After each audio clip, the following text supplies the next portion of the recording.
Oh boy, it is very early on Thursday morning, and all day yesterday I wanted to stop and tell you about the comic books I got this week from my favorite comic book store in the universe, Black Cat Comics in Rockin' Milpitas.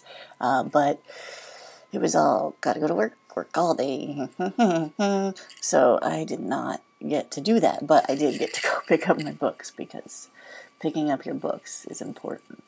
You know, who cares about eating lunch? It's not important. Sleeping, dinner, time with family. No, you need to go to the store, you need to get the books. So I have my list here. Two noteworthy exceptions. I'd stopped getting Orchid either this month or the last. It just wasn't for me. I thought it was a neat idea, but it was just too much. I like a comic about social justice and social justice kind of issues. I know most people probably don't like them, probably think they're preachy, and that's what I was expecting from Orchid, and instead I got kind of weird sci-fi, and the main character is a one-dimensional prostitute, and I had sort of expected more dimensions to the main character. Anyhow, so stopped reading that. And the other one was Batgirl from the DC 52, which was a story arc that I liked, but with the DC 52 I'm trying to cut back just to the ones that I feel like I need to read right away. And need is always the wrong word, but Batgirl I will feel comfortable picking up in graphic novel form when it comes out at the library or scooping up at eBay or something.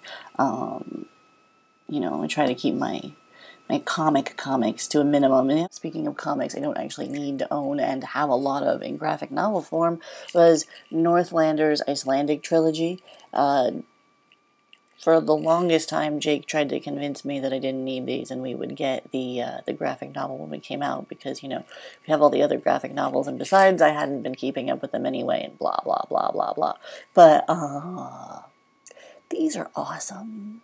So, I don't know if I will keep reading Northlanders after this, because I might need to go back and read the rest of it. It's not really a story that builds on itself.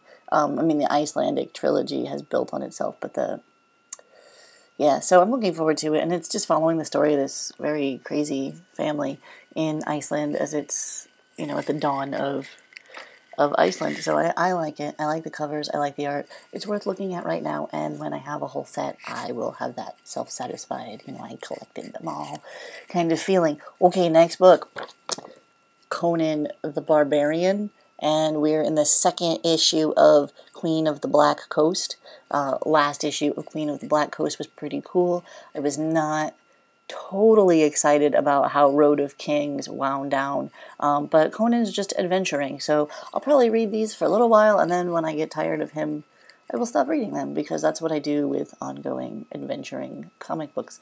I know there are a bazillion Conan titles, and the reason I chose this one is because the Ian, who doesn't work at Black Cat Comics anymore, recommended there's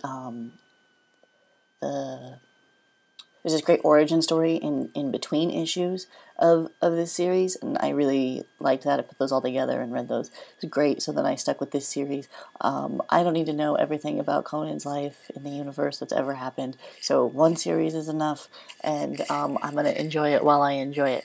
The next that is in my hand, this is not the order I'm going to read them in or anything, but next is in my hand is Saga. It's the new one by Brian K. Vaughan and Fiona Staples, and looking forward to it. Jake read it in the car yesterday, and he was crazy for it, so it looks like it's going to be a good read, and I probably will tell you more about that in another video, unless I hate it, or I run out of time, but we'll see what happens.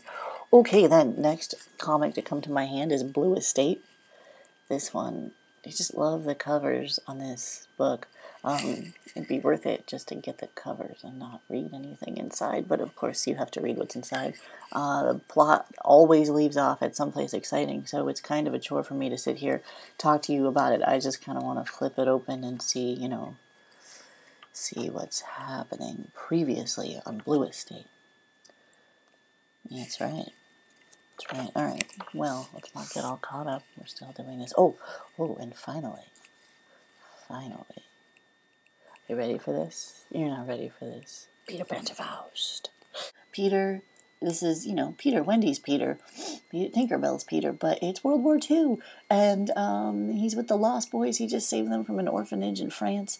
There's even a guy named Tuttles, and I don't know if he lost his marbles yet, but it's going to be the story of Peter Pan in World War II, and he's sort of dashing and charming. You can see him there.